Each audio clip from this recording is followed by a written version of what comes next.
नमस्कार, जय हिंद, जय श्री राम दोस्तों। शिवम चौधरी ऑफिशियल में आप सबका स्वागत है।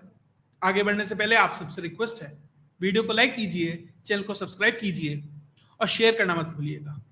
आज का भारत का सबसे बड़ा कंटेंट क्रिएटर मीट या कहें कॉकरोच जनता पार्टी का तथाकथित आंदोलन जंतर मंतर पर आज के लिए समाप्त हो गया है। तो सुबह से बहुत सारे लोग ये कयास लगा रहे हैं कि असल में वहां कितने लोग पहुंचे हैं। तो कितने लोग पहुंचे हैं उसकी बाकायदा जनगणना की है मैंने, वो आपके पास लेके आऊंगा कि असल में कितने लोग पहुंचे थे।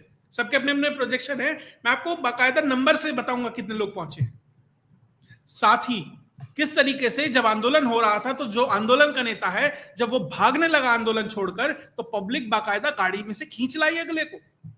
उस पर तो चर्चा होगी और चर्चा होगी कि किस तरीके से पहला विकेट इन सब कॉकरोचेस का गिर गया है और जो वो खान सर हैं, डी खान सर हैं, वो कोर्ट में सरेंडर कर रहे हैं क्योंकि उनके खिलाफ नॉन बेलेबल धाराओं में केस दर्ज हो गया है। साथ ही किस तरीके से चीफ जस्टिस ऑफ इंडिया को घेरने का प्लान लंदन के अंदर किया गया और कौन लोग इन्वॉल्व हैं उसके अंदर, और जो ये सारी घटनाएं हो रही हैं पंजाब से लेकर लंदन तक वाया दिल्ली, क्या कनेक्शन है, वो सब आपके सामने रखूंगा। सबसे पहली बात कॉकरोच जनता पार्टी के प्रदर्शन की। जंतर मंतर पर जो कॉकरोच जनता पार्टी का प्रदर्शन हो रहा था उसे आज शाम सिर्फ 5 बजे तक की अनुमति थी। आज के लिए वो आंदोलन पूरा हो गया है और जो वो अभिजीत दीपके है, सोनम वांगचुक वहां पहुंचा, अभिजीत दीपके पहुंचा और बहुत सारे जो आईसा के, एसएफआई के, इन सबके लोग थे वो वहां पर पहुंचे। तो हर तरह का मीडिया अपने हिसाब से अंदाजा लगा रहा है कि कितने लोग पहुंचे हैं। तो मैं आपको 2 उदाहरण बताऊंगा कि असल में कितने लोग पहुंचे हैं। सबसे पहले ये फोटो है अभिजीत दीपके के आसपास का, उसमें बाकायदा वो भाषणबाजी कर रहा है तो इसमें नंबर लिखा हुआ है, हर एक व्यक्ति के सिर पे एक नंबर लिखा हुआ है। तो कम से कम 300 400 500 लोग, इससे ज्यादा ये नहीं है। सबसे पहला सबूत तो ये है कि असल में जंतर मंतर पर भीड़ कितनी थी, ये उसकी निशानी है। दूसरा, आरफा खानम शेरवानी और हर कोई लेफ्ट विंग राइट विंग, आप ये मानकर चलिए जितने लोग वहां मौजूद थे ना, ज्यादातर वहां कंटेंट क्रिएशन के लिए पहुंचे थे। वहां ना नीट का मुद्दा रहा, ना यूईटी का मुद्दा रहा, ना सीबीएसई का मुद्दा, कोई मुद्दा नहीं था। हर कोई वहां कंटेंट क्रिएशन कर रहा था, हर कोई। एक एक ने 10-10 20-20 वीडियो वहां से पेल मारी है, लाखों लाखों व्यूज आ रहे हैं। पब्लिक को लग रहा है आंदोलन शुरू हो गया, सब कुछ हो रहा है, कुछ नहीं है, कंटेंट क्रिएशन है विशुद्ध रूप से। आरफा खानम शेरवानी भी पहुंची थी, वो कहती है ना हर रोज नया जख्म, आज भी एक नया जख्म मिला। वो खुद कह रही है कि 1000 मैक्सिमम टू मैक्सिमम 2000 से ऊपर यहां आदमी नहीं पहुंचा, इसके बीच का ही है। मान लीजिए 500 है, थोड़े बहुत इधर उधर होंगे, कुछ पुलिस वाले होंगे, कुछ कंटेंट क्रिएशन वाले होंगे, बराबर में एक गुरुद्वारा है, कुछ लोग वहां से देखने आ गए होंगे, क्या नाटक और सर्कस लगता है तो बाहर से लोग देखने तो आते ही हैं। तो आरफा खानम शेरवानी के हिसाब से भी 1000-2000 से ज्यादा लोग वहां थे ही नहीं। ये पहले दिन का रिपोर्ट है इस कॉकरोच जनता पार्टी के इस पूरे के पूरे प्रदर्शन का, यानी कि नील बटे सन्नाटा। जो अनुमानित था कुछ भी नहीं है, हाँ, लेकिन जो यूजुअल आंदोलन करता है वो सारे वहां पहुंचे हैं। जैसे गिग वर्कर होते हैं ना अलग अलग इंडस्ट्री में, ये गिग प्रोटेस्टर्स हैं। प्रोटेस्टर मतलब इन्हें उसकी तरह ही इन्हें भी भत्ता मिलना चाहिए, सरकार को इनके लिए भी एक योजना लानी चाहिए। सोनम वांगचुक वहां पहुंचा, साथ ही महिला पहुंची, ऐसे बहुत सारे लोग थे। अब ये महिला कौन है, अब आप देखिएगा, ये महिला फार्मर्स प्रोटेस्ट में भी थी, रेसलर प्रोटेस्ट में भी थी, कॉकरोच प्रोटेस्ट में भी है, कांग्रेस के मंच पर भी है, हरियाणा में भी है, पंजाब में भी है, दिल्ली में भी है, हर जगह मिलेगी आपको ये। और ये सिर्फ एक अकेली नहीं है, ऐसे बहुत सारे हैं जो वहां पहुंचे हैं। और ये है असली भीड़, मतलब 200 400 500 तो इस तरह के लोग हैं, बाकी पुलिस है, सब कुछ है। ये स्थिति थी आज के समय में इस कॉकरोच जनता पार्टी के टोटल प्रदर्शन का। ये कुल जमा खाता ये निकल के आया है। अब आगे क्या, दरअसल जब अभिजीत दीपके वहां बोल रहा था तो उसको लगा यार माहौल चेक करते हैं कितना पानी में है, मतलब कितना गहरा है पानी। तो उसने कहा कि अगर 5 बजे तक धर्मेंद्र प्रधान ने इस्तीफा नहीं दिया तो क्या यहीं बैठ जाएं। क्योंकि आज मात्र 5 बजे तक जंतर मंतर पर विरोध प्रदर्शन की अनुमति थी। पुलिस ने सब कुछ खाली करा दिया वहां पर, टोटल साफ। स्वच्छ भारत अभियान जब दिखा, जनता से कोई रिस्पांस नहीं आया तो दिप चुप हो गया, और सोनम वांगचुक आगे खड़ा है, वो उसके पीछे से खड़े होकर पूछ रहा है। जब एक्सपेक्टेड रिस्पांस नहीं मिला तो वो समझ गया कि साहब कुछ नहीं है। अब वो ये कह रहा है कि अब अगले शनिवार को आते हैं। ध्यान दीजिएगा, अब इस पूरे हफ्ते में यह प्रयास किया जाएगा कि जो अगला शनिवार है, अब एक हफ्ता जो पूरा ये आज का प्रदर्शन हुआ, इसका माहौल सेट किया जाएगा, चेक किया जाएगा, और शनिवार के लिए स्ट्रेटेजी अगली तैयार की जाएगी। क्योंकि लोगों को भी देखिए, टाइमिंग ही गलत है। इतनी गर्मी में कहां प्रदर्शन होते हैं? किसान आंदोलन, नेशनल प्रोटेस्ट, कुछ भी उठा लीजिए, सब सर्दियों में होते हैं, जब गर्मी बारिश चली जाती है। खेल ही गलत रहे हैं। अब समझ आ गया तो अब कहने लगे भैया नहीं नहीं, अब अगले शनिवार को करेंगे, अभी नहीं कर रहे हैं। इस बीच में होता यह है कि एक बार लगभग 2:30-3 बजे गर्मी इतनी हो जाती है कि ये दिप वहां से भागने लगता है, क्योंकि भाई साहब तो अमेरिका से आए हैं। यहां टेम्परेचर 50 डिग्री, भाई 45-48 डिग्री है, सड़क पे बैठोगे तो 5-7 डिग्री वैसे बढ़ जाता है कंक्रीट का। अभी आए अमेरिका से 20-25 वाले से, गर्मी झिली नहीं। यहां से जब भागने का प्रयास किया तो पब्लिक बाकायदा गाड़ी में से खींच के लिए आई कि नहीं साहब, आप तो हमारे नेताओं में से कैसे भाग जाओगे। भागने का प्रयास किया, लेकिन पब्लिक खींच लाती है। वीडियो चलाऊंगा अभी। और इंडियन क्रिकेट टीम की जर्सी पहन रहा है, कारण भाई साहब को अपने आप को इंडियन दिखाना है, कोई मान नहीं रहा है। अब लास्ट ऑप्शन तो यही है कि भैया इंडियन क्रिकेट टीम की जर्सी पहन के अपने आप को भारतीय घोषित कर दो। जो लास्ट ऑप्शन बचा वो कर रहा है। मैं ये नहीं कह रहा ये इंडियन है या देश के प्रति इसकी कोई जो फीलिंग्स है या इसका समर्पण है उसमें कुछ कमी है, लेकिन अगले तो नहीं मान रहे ना उस चीज को, अगले तो नहीं उस चीज को भांप रहे हैं या उसको वेटेज दे रहे हैं, तो इसे वो जो जर्सी है वो पहन के दर्शाना पड़ रहा है।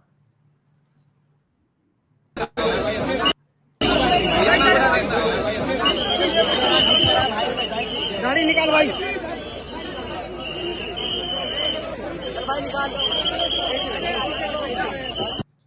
गाड़ी में नीले कपड़ों में जो बैठा हुआ है वो दीपके है, और इसको गर्मी लगने लगी बाहर, इसलिए जाकर बैठ गया। थोड़ी देर पहले इसका साथी था सौरभ, वो कोल्ड कॉफी पी रहा था नीम के पेड़ के नीचे बैठकर, और पीछे से एक अंकल जी उसके हवा कर रहे, जैसे जून के महीने में कोई भुट्टा सेक रहा हो, वो स्थिति थी।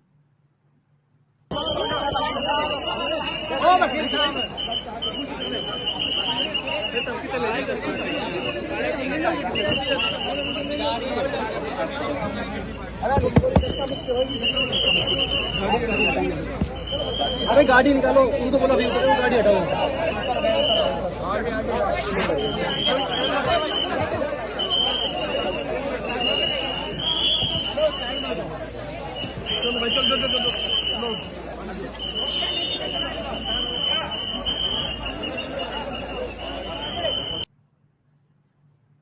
अब भाई साहब को गर्मी लग रही थी। अब किसी ने कहा होगा भैया ऐसे तो काम चलेगा नहीं नेताजी के बिना। देखिए, मैं किसी के शारीरिक फीचर्स के ऊपर सवाल नहीं उठा रहा, मेरी भी हाइट बहुत ज्यादा नहीं है, लेकिन अगली बार से जब ये आंदोलन करे ना तो थोड़ा एक लंबा, अच्छा, कैरिज्मेटिक जो पर्सनैलिटी वाला व्यक्ति है उसको चुनना चाहिए। भैया भीड़ में अगला दिख ही नहीं रहा, तो भीड़ में लोगों को पता ही नहीं हमारा नेता कौन है। अलग से दिखना चाहिए ना, प्रेजेंटेबल हो। वो पाकिस्तान का कौन सा क्रिकेटर है जो वो नमाज वमाज पढ़वाता रहता है, उससे इसकी फोटो लोगों ने मैच करनी शुरू कर दी है। जो वो कहता था विन है कि या लर्न है, वो वाली जो वो था ना, नाम याद नहीं आ रहा मुझे, उससे कंपेयर कर रहे हैं लोग। थोड़े एक प्रेजेंटेबल व्यक्ति को रखिए साहब, कुछ बेहतर हो। लेकिन इस बीच कुछ लोगों ने आपदा में भी अवसर ढूंढ लिया। एक भाई साहब पहुंचते हैं सुबह सुबह, वो कह रहे हैं अरे नहीं नहीं, मैं तो कॉकरोच जनता पार्टी वगैरह का कुछ समर्थक नहीं हूं, कोई दिक्कत नहीं है। शाम तक उन्हें दिखा यार ये तो बड़ी अपॉर्चुनिटी है, भीड़ बहुत है, जितनी भी है। तो भाई साहब ने वहां टी शर्ट बेचना शुरू कर दिया, 25 टी शर्ट 24 टी शर्ट बेच दी। भाई साहब पैसा कमा के अलग निकल लिया वहां से। देखते हैं क्या हुआ। नहीं हूँ, बट अभी थोड़ा मैं समझ रहा हूँ इस चीज़ों को कि क्या है क्या नहीं है। मैं पहली बार ऐसी जगह आया हूँ देखने के लिए, यहाँ पे लोग आए हैं देखने के लिए क्या चल रहा है क्या है, थोड़ा समझूं किस तरीके की पार्टी है। अभी तक सुना था, आज देखूंगा, समझूंगा, उसके बाद ही मतलब सपोर्ट करूंगा इस पार्टी को। अब आप इनको फॉलो कर रहे हैं? नहीं, कोई फॉलो नहीं कर रहा हूँ, ना इंस्टाग्राम पे ना रियल लाइफ में। आप बीजेपी के सपोर्टर हैं या फिर सपोर्टर हूँ मैं, इसीलिए मैं बेच रहा हूँ। मैं वैसे ये काम नहीं करता हूँ, मैं ऐसा जॉब करता हूँ। सपोर्टर हूँ, इसीलिए मैं लोगों तक ये पहुँचा रहा हूँ। 5 पीसेस लाए थे आप और 25 बिक गई 24 बिक गई है और 250 की आप भाई साहब 250 रुपए की एक टी शर्ट बेच रहे हैं और 24 बेच भी दी अगले ने। मतलब ये है आपदा में अवसर, सही मस्त पैसा वैसा कमा रहे हैं लोग। एक कोई आया था वो मुखौटे और वो झंडे बेच रहा था, 15 रुपए के छपवाए हैं, 30 रुपए के वहां बेच रहा है। ये चल रहा है वहां पर। और बहुत सारे वामपंथी मीडिया वाले, बहुत सारे वो लोग जो कहीं ना कहीं जेएनयू, अलग अलग आईसा, एसएफआई से जुड़े रहे हैं, वो खुद कह रहे हैं कि भाई बहुत सारे पुराने दोस्त मिले। आंदोलन जरूर हो रहा है लेकिन इसमें कोई भी डायरेक्शन नहीं है। कोई भी आ रहा है, जा रहा है, कुछ भी हो रहा है, किसी को कोई मतलब नहीं है। इस तरीके से तो इसको ये प्लान किया गया था और शायद पुलिस को पता था कि दरअसल ये कितने पानी में है, इसलिए परमिशन दे भी दी गई थी। उमर खालिद को वहां पर अपना नेता बताया जा रहा है, आरफा खानम वहां परेशान हो रही है। तो अब देखना यह है कि अगले शनिवार तक ये मोमेंटम किस तरफ जाता है, क्योंकि सोनम वांगचुक ने यह कहा कि मात्र एक मंत्री के इस्तीफे से बात नहीं बनेगी, हमें तो सबकी जिम्मेदारी तय करनी है। तो क्या अगले हफ्ते इसको एक ब्रॉडर रूप दिया जाएगा, इसमें नई मांगे जोड़ी जाएंगी और इसका इस्तेमाल किया जाएगा। और जिस अरविंद केजरीवाल का नाम चल रहा है कि वो सब कुछ करा रहा है, पूरी फंडेड आम आदमी पार्टी के द्वारा है, और अरविंद केजरीवाल कह रहा है कि भैया विरोध प्रदर्शन करो, उन्हीं अरविंद केजरीवाल के पंजाब में पंजाब पुलिस क्या कर रही है ये देखिए, कैसे वहां इस गर्मी के मौसम में छबील और शरबत बांटा जा रहा है। जब तक आप सब लोग मिलके आवाज नहीं उठाओगे, जब तक आप सब लोग मिलके सड़कों पे नहीं उतरोगे, तब तक ये सिस्टम नहीं बदलने वाले। आपको सबको मिलके आवाज उठा के सरकार को मजबूर करना पड़ेगा कि सरकार इस पूरे सिस्टम को ठीक करे। जब तक आप सब लोग मिलके आवाज नहीं उठाओगे, जब तक आप सब लोग मिलके सड़कों पे नहीं उतरोगे, तब तक ये सिस्टम नहीं बदलने वाले। आपको सबको मिलके आवाज उठा के सरकार को मजबूर करना पड़ेगा कि सरकार इस पूरे सिस्टम। लोगों को भड़का रहा है कि बाहर निकलो, सरकार के खिलाफ आवाज उठाओ, और पंजाब में जब लोग आवाज उठा रहे हैं तो वहां लाठियां चलाई जा रही हैं। और इस पूरे आंदोलन को अगर समअप करूं तो भाई साहब एक ने तो अमित प्रधान का इस्तीफा मान लिया। अब मुझे पता नहीं है अमित प्रधान कौन है, ये एक विश्लेषण और इन्वेस्टिगेशन करना पड़ेगा, ये अमित प्रधान कौन है। अमित प्रधान का इस्तीफा मांगा जा रहा है। खैर अब देखते हैं अमित प्रधान जी इस्तीफा देंगे नहीं देंगे, कैसे देंगे, कब देंगे। लेकिन इस बीच chief justice of India London गए हुए थे। वहां पर एक यूनिवर्सिटी में एआई एंड इंटरनेशनल लॉज, यानी एआई और जो अंतरराष्ट्रीय कानून हैं वो किस तरीके से उनका इस्तेमाल किया जाएगा एक दूसरे के लिए, उसके ऊपर एक कॉन्फ्रेंस में वो गए हुए थे, कॉन्फ्रेंस या सेमिनार में वो गए हुए थे। वहां वो अपनी बात रख रहे थे। अचानक से वहां जब सवाल जवाब का समय होता है तो लोग सवाल पूछ रहे थे, तो अचानक से एक लड़की खड़ी होती है और वो सवाल पूछती है कि भारत में जो डिसेंट है, यानी जो आवाज उठाना है, उसको दबाया जा रहा है, इसके ऊपर आपका क्या कहना है। और आपने लोगों को कॉकरोच क्यों कहा। देखिए किस लिए कहा सीजीआई ने, किस कॉन्टेक्स्ट में कहा सीजीआई में, वो साफ कहते हैं कि भैया जो बेरोजगार लोग हैं, जो सिर्फ लाइमलाइट में आने के लिए, मीडिया में आने के लिए आके कहीं भी पीआईएल लगा देते हैं, जो कोई प्रोडक्टिव काम नहीं कर रहे हैं, उसके परिप्रेक्ष्य में बात कही गई थी। सबका अपना अपना असेसमेंट है, किसी को सही लगी, किसी को गलत लगी, ठीक है। उसके बाद चीफ जस्टिस ऑफ इंडिया ने बता दिया कि भैया मेरा इस कॉन्टेक्स्ट में कहने का मतलब था और मैंने ये नहीं कहा। उन्होंने अपनी बात भी क्लियर कर दी। लेकिन वहां पर उनको हैकल करने का प्रयास किया गया, उन्हें पूरा परेशान करने का प्रयास किया गया। वहां विरोध प्रदर्शन होने लगता है रूम के अंदर, और खबर ये निकल के आ रही है कि भारत का रिच बिजनेसमैन है, कोई अमीर बिजनेसमैन है, उसका बेटा और एक पाकिस्तानी इस पूरे के पूरे प्रोग्राम में इन्वॉल्व है। कि भैया जो चीफ जस्टिस ऑफ इंडिया, जब से चीफ जस्टिस आए हैं ये वाले, ये जिस तरीके से फ्रंट फुट पर खेल रहे हैं, बड़ी दिक्कत हो रही है लोगों को। एसआईआर के मुद्दे पर ममता बनर्जी को जिस तरीके से सिर्फ ज्ञानेश कुमार या सूर्यकांत इन दो लोगों ने जिस तरीके से लपेटा है, बहुत लोग परेशान हैं। तो जहां पर भी जा रहे हैं हैकल किया जा रहा है, परेशान किया जा रहा है। और ध्यान रखिएगा, ये उस लंदन के अंदर हो रहा है जिस लंदन में फिलहाल अखिलेश यादव भी हैं, शाइनी घोष भी हैं, महुआ मोइत्रा भी हैं, डीएमके के एक बड़े नेताजी भी हैं। ये सब लोग वहां मौजूद हैं। अचानक से कोइंसिडेंस देखिए, सब कोई वहां पर है। और ये सब इसलिए किया जा रहा है ताकि अंतरराष्ट्रीय स्तर पर यह दिखाया जा सके कि देखिए, भारतीयों ने भारतीयों से सवाल पूछा। कोई ये ना कह पाए भैया कि ये एजेंडा है या कोई स्टेज था, कुछ नहीं। वो कहेंगे कि देखिए फ्रीडम ऑफ एक्सप्रेशन का कितना खतरा है, इनकी इंडेक्स में 4 रैंक गिराओ भाई। ये प्रेस वाले जवाब नहीं देते, इनकी 3 रैंक गिराओ। जुडिशरी वालों की भी 5-7 गिरा दो, क्योंकि सीजीआई साहब ने जवाब नहीं दिया है। और इन छोटे छोटे इंसिडेंसेस को हर जगह प्रोजेक्ट किया जाएगा और इनका इस्तेमाल किया जाएगा कि भैया जुडिशरी कितनी खराब है, इसको दिखाने के लिए।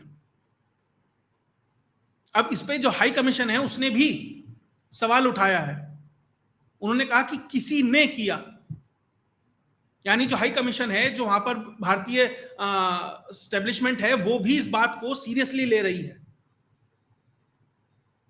आपको सवाल पूछना एक सही तरीके से, एक सही फोरम में सही तरीके से आप पूछ सकते हैं। विरोध प्रदर्शन की क्या बात है? आपको ये कहना है कि भैया आपने क्यों, आपने सवाल पूछा, जवाब दिया।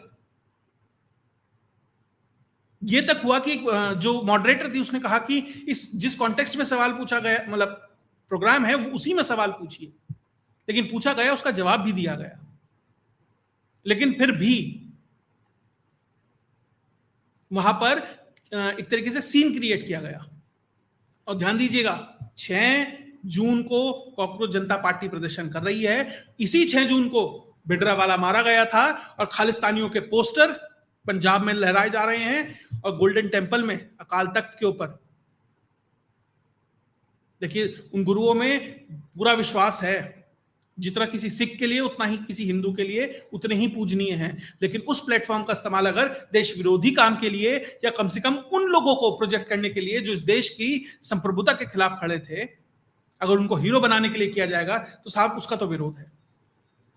उस पवित्र जंग का इस्तेमाल किया जा रहा है। सिर्फ क्यों? क्योंकि आप अपनी उस अराजकता को अपनी ताकत मानते हैं और आपको ये लगता है वो इंस्टिगेट कर रहे हैं सरकार को, आओ कुछ एक्शन करो, और फिर ताकि उस मूवमेंट को जिंदा किया जा सके। वही काम यहां पर था कि आओ कुछ करो। इन्हें लगा परमिशन नहीं मिलेगी, लेकिन मिली, फिर गड़बड़ हो गई, प्लान ए फेल हो गया। अब देखते हैं अगले शनिवार तक क्या होता है, क्या करते हैं। लेकिन इस बीच पहला विकेट तो इस जो कॉकरोची जमात है उसमें से गिर गया है। जो खान सर हैं, मैं क्यों कह रहा हूं, क्योंकि वो देखिए, आज से 1 हफ्ता पहले तक बहुत लोग कहते थे बड़े अच्छे हैं, सब कुछ है, हर तरह का अलग अलग विचार है। किसी को लगता था कि भैया प्रोपेगेंडा चलाते हैं, किसी को लगता है कि अपनी एक खास तरह की बात करते हैं, सब कुछ है। लेकिन जिस तरीके से कोचिंग माफिया के तौर पर वो व्यवहार कर रहे थे और उन्होंने बाकायदा गोलियां चलवाई, और ये मैं नहीं कह रही, उनके बॉडीगार्ड कह रहे हैं। उनके बॉडीगार्ड ने कहा कि Khan sir, as per police sources, media report कर रही है कि खान सर ने कहा गोली चलाओ, जो होगा मैं देख लूंगा। अब वो खान सर उनके खिलाफ नॉन बेलेबल वारंट हो गए हैं। अटेम्प्ट टू मर्डर की बीएनएस की सेक्शन 109 और आर्म्स एक्ट के तहत उनके खिलाफ एफआईआर दर्ज कर ली गई है, फरार चल रहे हैं। आज दिन में खबर आई कि पटना हाई कोर्ट में वो एंटीसिपेटरी बेल के लिए, सरेंडर के लिए करेंगे, लेकिन उनके वकील ने मना कर दिया कि भैया आज हम सरेंडर नहीं कर रहे हैं, बल्कि मंडे को 8 तारीख को हम anticipatory bail Patna high court में फाइल करेंगे। भैया आप तो बड़े ईमानदार थे, बड़े सस्ते में पढ़ाते थे, छात्रों की बात करते थे, सब कुछ करते थे, और आप फरार चल रहे हैं, गोलियां चलवा रहे हैं अपने बराबर वाले कोचिंग सेंटर पर, क्योंकि आप उसके कोचिंग सेंटर के ऊपर अपने इश्तिहार चिपकवा रहे थे, उसने मना किया। आप कह रहे थे कि 12,000 सिलेक्शन हुए हैं, उसने कहा 10,000 सिलेक्शन हुए हैं। आपको लगा यार ये कैसे कर देगा। मुझे तो बड़े बड़े पॉडकास्टर बुलाते हैं, राज समानी बुलाता है, मेरी शादी में तो तेजस्वी यादव आता है, मैं तो बड़ा आदमी हूं, MY समीकरण में कोई पार्टी मुझे छेड़ नहीं पाएगी। लेकिन भूल गए कि भैया तुम एम हाई हो तो एम वाले हो तो वो वाई वाला है। अब परेशान हो रहे हैं, बड़े बड़े वकीलों को ढूंढा जा रहा है, और अब कहा जा रहा है कि भैया मुझे तो अब तक सब खान सर कहते थे, अब फैजल खान क्यों कहने लगे, अचानक से मेरा धर्म कैसे सबको याद आ गया। साहब आप अब क्योंकि अपना नाम छुपाकर पढ़ाते थे, त्रिपुंड लगाकर और सब राखियां बांध कर दिखाते थे, क्योंकि आपको ये डर था कि आपका असली नाम पता होगा तो शायद बहुत सारे लोग सहज नहीं होंगे आके पढ़ने में। आपने अपनी आइडेंटिटी छुपाई, और जब लोगों ने आपके खिलाफ मतलब आपके लिए इन्वेस्टिगेशन करनी शुरू की, आपके बारे में जानना शुरू किया, तो उन्हें असली नाम पता, वो लेने लगे। भाई सलमान समीर बन के रहेगा तो लोग तो जब पता लगेगा तो फिर तो सलमान ही बोलेंगे ना, समीर तो नहीं बोलेंगे। तो लोगों को पता लगा आपका नाम फैजल है तो फैजल कहने लगे। तो क्या दिक्कत है, क्या नहीं है क्या नाम फैजल, या वो योगेंद्र और सलीम वाला खेल है। और असल में पता यह लगा कि 12,000 सिलेक्शन नहीं हुए हैं, 76 हुए हैं। वहां के लोकल रिपोर्टर ये क्लेम कर रहे हैं टोटल सिलेक्शन 76 हैं एग्जाम में, लगा दिया 12,000। अब इसमें कितनी असलियत है कितनी नहीं है तो वहीं से पता लगेगा। लेकिन अब ये भी है, एक नया आंकड़ा निकल गया, कोई 976 नहीं, 576 नहीं, मात्र 76। अब इसे तो दोबारा चेक करना पड़ेगा, लेकिन कुल मिलाकर अभी तक, और ठीक ठाक यूट्यूबर उसको क्लेम कर रहे हैं, मनीष है वो, उसने भी क्लेम किया है कि 76 है मात्र। तो खेल किस तरीके से खेला जाता है, कॉकरोच जनता पार्टी से लेकर लंदन तक, अकाल तख्त साहिब तक और पटना तक, हर कोई किस तरीके से अपना ही खेल में लगा है साहब। मेरी कोचिंग बड़ी हो जाए, मेरी पार्टी बड़ी हो जाए, मेरा एजेंडा बड़ा हो जाए, मैं फलाने को धमका दूं, फलाने के प्रोग्राम को उसमें गड़बड़ कर दूं, बस यही चल रहा है। और जो सपोर्टर पहुंच रहे हैं वो रीलबाजी कर रहे हैं, वो उसमें पैसा कमाने में लगे हैं। तो कुल मिलाकर बिजनेस है साहब, किसी को किसी में फायदा दिख रहा है, किसी को किसी में फायदा दिख रहा है। तो कुल में जो ये सब हो रहा है ना, मैं ये मानता हूं कि इसे एंटरटेनमेंट के रूप में ही लीजिएगा। कुछ छोटी मोटी जगह है, कुछ है जहां पर चीजें सीरियस हैं, लेकिन जनता ने अब उन्हें एंटरटेनमेंट ही बनाकर रख दिया है। और जितने टीचर हैं ये तो कुल मिलाकर हैं ही सारे कंटेंट क्रिएटर, कोई टीचर नहीं। जो असल में टीचर है वो पढ़ा रहा है, उसे कोई मतलब नहीं है। फिजिक्स पढ़ानी है, फिजिक्स पढ़ानी है, मैथ्स के प्रॉब्लम सॉल्व करनी है तो मैथ्स के ही करनी है, उसे और कोई बड़ी प्रॉब्लम नहीं सोचनी है। या वो कोई मैथ का टीचर जो पढ़ाता है वो सिर्फ पढ़ाता है, वो जाकर कपिल सिब्बल के साथ फोटो नहीं खिंचवाता है। एक मैथ वाले टीचर आजकल बहुत कूद रहे हैं, कपिल सिब्बल और उन सब के साथ अच्छा आप मिल सकते हैं, क्या दिक्कत है। मैं तो कह रहा हूं किसी के साथ भी मिलिए, लेकिन उसे ओनअप कीजिए ना, उसे छुपाना क्यों, अगर छुपा रहे हैं तो गड़बड़ है। खैर कॉकरोच क्या करते हैं, कुछ लोग तो हिट भी लेकर पहुंच गए थे वहां, पुलिस उन्हें भी खैर पकड़ के ले गई। तो क्या करते हैं कॉकरोच, क्या होता है खान सर का, जो भी अपडेट आएगी वो आपके साथ लेके आता रहूंगा। अगर वीडियो विश्लेषण अच्छा लगा तो वीडियो को लाइक कीजिए, चैनल को सब्सक्राइब कीजिए और शेयर करना मत भूलिएगा। जय हिंद, जय भारत।